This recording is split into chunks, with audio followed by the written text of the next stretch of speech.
October 14, 1988, and Interstate 40 stretched across the New Mexico desert like a ribbon of asphalt through endless scrubland, connecting Albuquerque to Amarillo through miles of sparse landscape, where towns appeared every 50 miles or so. The Desert Star Motel sat at the edge of Santa Rosa, a small roadside establishment with 12 rooms arranged in an L shape around a gravel parking lot, and a flickering neon sign that advertised vacancy and color TV. The Carter family had checked into room 7 at 9:30 p.m. on October 13th, traveling from Phoenix to Oklahoma City, where Michael Carter had accepted a new job as an insurance claims adjuster starting the following Monday. Michael was 34 years old, a thin man with wire-rimmed glasses and thinning blonde hair, while his wife Jennifer was 32 with long dark hair and a quiet demeanor that motel clerk Ramon Gutierrez remembered as polite. Their children were Tyler, age 8, an energetic boy with a gap in his front teeth who'd asked Ramon about the best route to see dinosaur fossils, and Kayla, age 5, a shy girl with pigtails who clutched a worn stuffed elephant. The family drove a burgundy 1986 Ford Taurus station wagon, loaded with their belongings in boxes and suitcases, everything they owned packed for the move from Arizona to Oklahoma, where they'd start their new life. Ramon checked them in using Michael's credit card and gave them the key to room 7, and he watched the family unload a few bags while the children ran around the parking lot, burning off energy from hours in the car. "We'll check out early, probably around 6 a.m., Michael told Ramon. "Want to get on the road before it gets too hot? We've got about 6 more hours of driving ahead of us to Oklahoma City." The family disappeared into room 7 around 10 p.m., and the parking lot grew quiet as other travelers settled in for the night, and the desert darkness pressed close against the weak lights of the motel. At 5:47 a.m. on October 14th, Ramon was working the morning shift when he noticed the burgundy Ford Taurus was no longer parked in front of room 7, and he assumed the Carter family had checked out early as planned. But when he went to clean room 7 at 10 a.m. after no checkout had been processed, he found the door unlocked and the room completely empty, except for the beds which had been slept in. The strange part was that all of the family's belongings were gone. The suitcases and boxes that had been visible through the station wagon's windows the night before, as if the family had packed up and left in the pre-dawn hours. However, the room key was still sitting on the dresser, which was unusual because most guests either returned keys to the office or took them accidentally, and the beds had been made in a hurried way that didn't match motel policy. Ramon checked the registration book and saw that Michael Carter hadn't officially checked out or paid the second night's fee, which meant he'd left owing $18, unusual for a guest who'd seemed responsible the night before.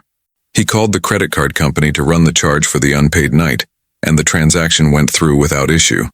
So Ramon filed it away as an odd occurrence, but not particularly concerning.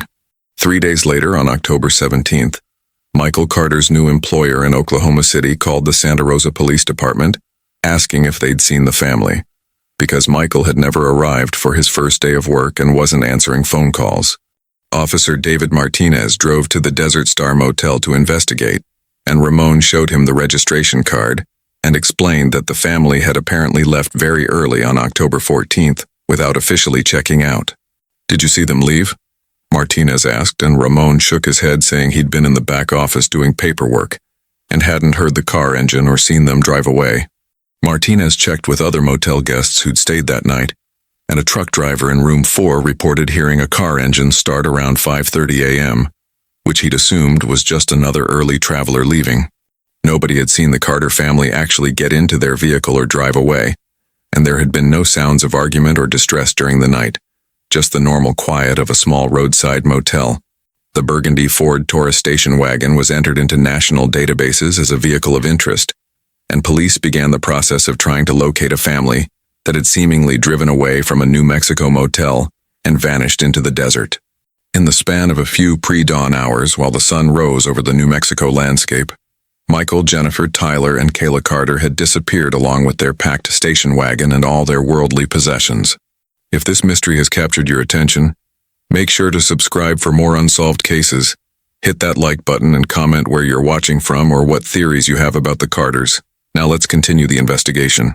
Michael's brother Scott in Phoenix received the call that his brother's family was missing on October 18th, and he immediately drove to New Mexico, demanding to know how an entire family could vanish from a motel parking lot. They were driving to Oklahoma for a new job, Scott told Officer Martinez. Michael was excited about the opportunity. There's no way he'd just not show up. Something happened to them between that motel and Oklahoma City. New Mexico State Police launched a full investigation on October 19th, when it became clear the Carter family hadn't simply decided to skip town or delay their arrival, and the case was assigned to Detective Angela Reyes, who specialized in missing persons. Reyes interviewed Ramon Gutierrez extensively about the family's demeanor when they'd checked in, and Ramon insisted they'd seemed completely normal, tired from travel but pleasant, and looking forward to reaching Oklahoma. The father talked about his new job. The kids were excited about seeing their new house, Ramon explained. There was nothing that suggested they were running from something or planning to disappear. They were just a regular family on a road trip. Room 7 was processed as a potential crime scene, with forensic teams checking for blood evidence or signs of struggle, but they found nothing unusual beyond the normal wear of a budget motel room. The beds had clearly been slept in based on the rumpled sheets and indentations in the pillows, and fingerprints throughout the room matched the Carter family, but there were no additional prints suggesting anyone else had been in the room. Detective Reyes focused on the timeline between 10 p.m., when the family had gone to sleep, and 5:47 a.m., when Ramon first noticed their car was gone, trying to understand what had happened during those 7 hours. The truck driver in room 4, a man named Bill Henderson, confirmed he'd heard a car engine around 5:30 a.m., but he'd been half asleep and hadn't looked out the window to see which vehicle was leaving. "It's a motel on the interstate. People come and go at all hours," Henderson explained. "I didn't think anything of hearing an engine start. Happens all night long. Nobody pays attention to it." A woman in room 9 named Patricia Mills reported hearing what might have been voices around 3:00 a.m., but she'd been mostly asleep and couldn't say if they'd been coming from room 7 or somewhere else entirely. "It could have been people talking in the parking lot or voices from a TV," Patricia said. "I can't even say for sure if they were male or female voices. I just remember waking up briefly and hearing something." The burgundy Ford Taurus was the focus of intense searching, with law enforcement across New Mexico, Texas, Oklahoma, and surrounding states watching for the distinctive station wagon loaded with household goods.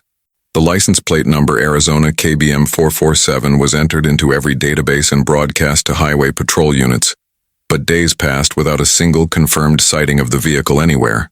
Detective Reyes pulled Michael Carter's financial records and found that his credit card had been used at the Desert Star Motel on October 13th for the room, but there had been no additional charges after that date.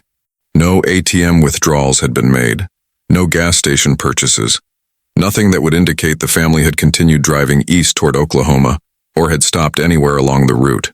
"It's like they drove away from that motel and then ceased to exist," Reyes told her captain. "No credit card usage, no sightings, no accidents reported. They just vanished into thin air with a car full of belongings." The family's background was investigated thoroughly to rule out voluntary disappearance, and everyone who knew the Carters insisted there was no reason they'd want to vanish or start over with new identities. Michael had no criminal record, no debts beyond a reasonable mortgage and car payment, and his employment history showed steady work with good references from previous employers who were surprised by his disappearance. Jennifer had worked part-time as a teacher's aide and had been looking forward to finding similar work in Oklahoma City, and she'd told friends and family about the move with excitement about the new opportunities. The children's school records from Phoenix showed Tyler and Kayla were healthy kids with no issues, and teachers described them as well-adjusted children from a stable, loving home with no red flags. Scott Carter provided investigators with recent photos of the family taken at a birthday party, just 2 weeks before they disappeared, showing smiling faces and no indication of stress or fear. "My brother was thrilled about this job offer," Scott insisted. "He'd been looking for advancement opportunities for months, and when this position came through, he saw it as the fresh start his family needed." Detective Reyes contacted the Oklahoma City employer who'd hired Michael, and the company confirmed that Michael had been enthusiastic during interviews and had completed all necessary paperwork to start on October 17th. "He called me on October 12th to confirm he was on schedule to arrive and would be ready to begin work Monday morning," the hiring manager explained. "He sounded professional and excited. There was absolutely nothing concerning about our conversation." The theory that the family had been victims of foul play at the motel was explored extensively, with investigators checking Ramon Gutierrez's background and interviewing all staff members who'd been working that night. Everyone checked out clean with no criminal histories or suspicious behavior, and there was simply no evidence that anyone at the Desert Star Motel had harmed the Carter family or helped them disappear. Highway patrol units searched the desolate stretches of I-40 east of Santa Rosa, looking for any sign that the station wagon had gone off the road or been involved in an accident, but they found nothing. The desert landscape was vast and unforgiving, with countless dirt roads leading into empty wilderness where a vehicle could potentially be hidden, and search teams couldn't possibly cover every square mile of terrain. By November, the case had generated regional media attention, with the Carter family's photos appearing in newspapers and on television across the Southwest, and tips began coming in from people who thought they'd seen the burgundy station wagon. A gas station attendant in Tucumcari, 40 miles east of Santa Rosa, reported seeing a burgundy station wagon with Arizona plates on the morning of October 14th around 7 a.m., and the family inside had matched the Carter description. Detective Reyes drove to Tucumcari immediately and reviewed security footage from the gas station, but the video quality was poor, and the vehicle in question turned out to be a different family traveling through on vacation. A trucker called saying he'd seen a burgundy Ford Taurus broken down on the shoulder near the Texas border on October 15th. But when investigators checked the location, they found no evidence of a vehicle having stopped there recently. Dozens of reported sightings flooded in from Texas, Oklahoma, Kansas, and even as far as Colorado. But every lead was investigated and found to be either mistaken identity or a different burgundy station wagon entirely.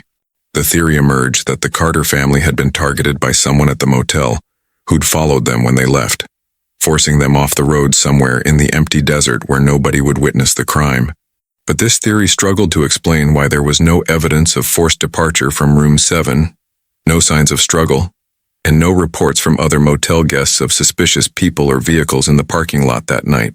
Another theory suggested the family had intentionally disappeared to escape something they were running from, perhaps debt collectors or dangerous people from their past, but financial and background checks revealed nothing supporting this. People don't just abandon their entire lives without leaving traces, Reyes argued during case meetings. Michael had a job waiting. They'd told family and friends about the move. Their mail was being forwarded to Oklahoma City. This wasn't a planned disappearance. The possibility that Michael had suffered a medical emergency while driving, causing an accident that sent the car into remote desert terrain, was considered seriously given the vast empty spaces surrounding I-40. Search and rescue teams with helicopters flew grid patterns over the desert east of Santa Rosa, looking for any sign of the station wagon or remains. But the landscape was endless, and a single vehicle could be hidden in countless canyons and arroyos. By December, the intensive daily search efforts had been scaled back to periodic reviews, and the case was officially designated as cold, though it remained open, with Detective Reyes continuing to investigate whenever new information emerged. The Carter family's disappearance was featured on Unsolved Mysteries in early 1989, and the broadcast generated thousands of tips from viewers across the country who thought they'd seen the family or the burgundy station wagon. One particularly compelling tip came from a woman in Amarillo, who claimed she'd seen children matching Tyler and Kayla's descriptions at a truck stop, with a couple who seemed nervous and wouldn't let the kids talk to strangers. Investigators drove to Amarillo and interviewed the woman extensively, but she couldn't provide specific enough details to verify her account, and security footage from the truck stop didn't show any family matching the Carter description. A psychic contacted the police claiming to have visions of the station wagon at the bottom of a lake or reservoir, and despite skepticism, Reyes followed up by checking bodies of water along the route without finding anything. Scott Carter hired private investigators in 1990 to conduct an independent search, and they retraced the route from Santa Rosa to Oklahoma City, interviewing people at every gas station and rest stop, but they discovered nothing new. The burgundy Ford Taurus became one of the most sought-after vehicles in missing persons history, with its description and plate number shared across law enforcement agencies nationwide, but it was never found despite decades of searching. Theories about the family's fate ranged from tragic accident to elaborate abduction to voluntary disappearance, and true crime enthusiasts debated the evidence endlessly without reaching consensus about what had happened. Some believed the family had been murdered by a transient predator who'd been staying at the motel and had targeted them, disposing of bodies and vehicle in the vast New Mexico wilderness, where they'd never be found. Others thought Michael had driven into remote terrain planning to camp or take a shortcut, and had become lost or stuck, dying of exposure before anyone could locate them in the millions of acres of empty desert. A few investigators theorized that the family had witnessed something criminal at the motel or during their travels, and had been eliminated by people who couldn't risk them reporting what they'd seen. But none of these theories could explain all the evidence or lack thereof, and the case remained frustratingly unsolved with each possible explanation, creating new questions that couldn't be answered. The Desert Star Motel changed ownership in 1992 and was eventually torn down in 2005, but locals still referred to the location as where the Carter family disappeared, and the story became part of Santa Rosa's tragic folklore. Room 7 had developed a reputation as cursed or haunted even before the motel closed, with some guests reporting strange feelings or sounds, though most dismissed these accounts as imagination influenced by knowledge of the disappearance. Detective Reyes retired from New Mexico State Police in 2010 after 25 years of service, and she admitted in her retirement interview that the Carter case was the one that haunted her most because nothing made sense. "I've worked hundreds of missing persons cases and most of them have logical explanations eventually," Reyes said, "but the Carters broke every pattern. They vanished so completely that it defies explanation, and I'll die wondering what happened to them." By 2020, Tyler Carter would have been 40 years old and Kayla would have been 37, both possibly with families of their own if they'd somehow survived, though the statistical likelihood seemed impossible after so many years. Scott Carter spent decades searching for his brother's family, dedicating countless hours and thousands of dollars to private investigators and search efforts that consistently yielded nothing but frustration and dead ends. He created a website in 2005, documenting every detail of the case and asking for any information about the burgundy Ford Taurus or sightings of the family, and the site received millions of visits, but no credible leads. Scott organized annual searches of the New Mexico desert east of Santa Rosa, bringing volunteers with metal detectors and ground-penetrating radar to look for any trace of the vehicle or remains buried in remote locations. "They're out there somewhere," Scott insisted to anyone who would listen. "A car doesn't just disappear. 4 people don't vanish into nothing. There has to be physical evidence somewhere, and we just haven't found it yet." Jennifer Carter's sister Michelle became involved with missing persons advocacy groups and worked to improve databases and information sharing between law enforcement agencies to prevent other families from experiencing similar nightmares. The case was reviewed multiple times over the decades using advancing technology, with analysts examining satellite imagery of the desert, trying to spot anything that might be a buried or hidden vehicle, but the terrain was too vast and varied. In 2015, a hiker discovered skeletal remains in a remote canyon about 60 miles from Santa Rosa, and for 2 agonizing weeks, the Carter family waited for DNA results that might finally provide answers. The remains were tested and determined to belong to a male who'd been deceased for over 50 years, having no connection to the Carter case, and the family experienced the familiar cycle of hope and devastating disappointment. Detective James Morrison took over the cold case in 2018 when he joined New Mexico State Police, and he approached it with fresh eyes and modern investigative techniques that hadn't existed in 1988.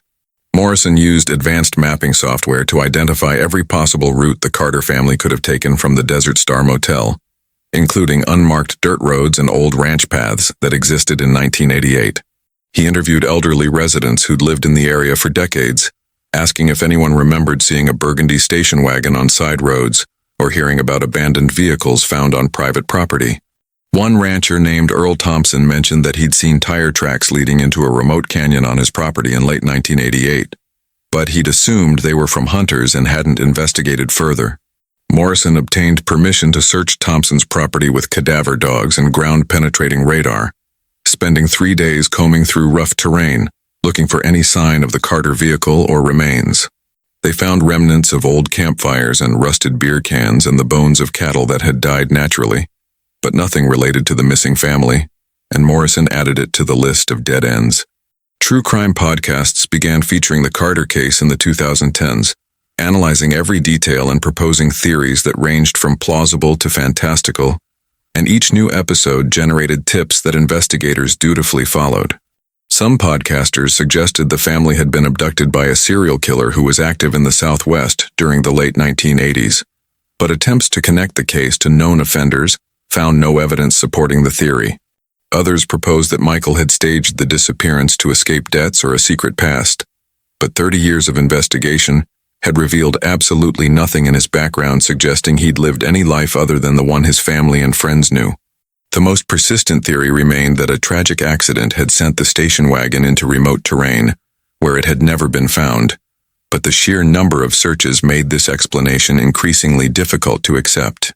By 2023, the case had been unsolved for 35 years, making it one of New Mexico's most enduring mysteries, and the Carter family had become a symbol of how completely people can vanish in the modern era. Scott Carter, now in his 70s and in declining health, continued maintaining the website and answering emails from people who claimed to have information, though most led nowhere, and some were clearly hoaxes. "I'll search until I die," Scott said in a 2022 interview. "Michael was my brother. Those kids were my niece and nephew, and they deserve to be found even if it's just their remains so we can lay them to rest properly." The Desert Star Motel location was now a vacant lot with native plants reclaiming the gravel where the parking lot had been, but people still stopped there occasionally to take photos and contemplate the mystery. A small memorial had been erected by the community in 2008, a simple stone marker with the names Michael, Jennifer, Tyler, and Kayla Carter, and the dates they were last seen, and visitors left flowers and notes. Advanced DNA databases and genealogical tools that had solved other cold cases offered no help with the Carter mystery, because there were no remains to test. No biological evidence left behind anywhere.